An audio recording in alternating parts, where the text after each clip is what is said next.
中大安区农会为华山基金会募集到爱心藏，今年募到800多粒的烟枪肉粽，送予海线5个区的独居的长辈，希望让因感受到社会温暖。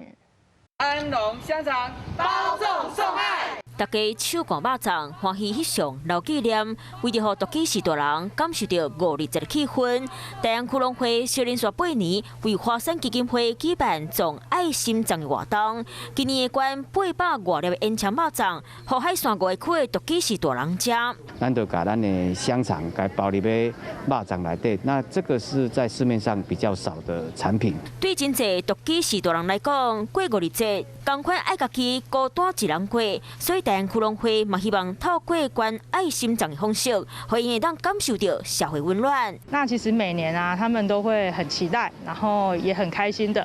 能收到这个农会这边的粽子。农会希望会当借这个爱心香的活动，鼓励社会各界做做爱心，尽一份心力。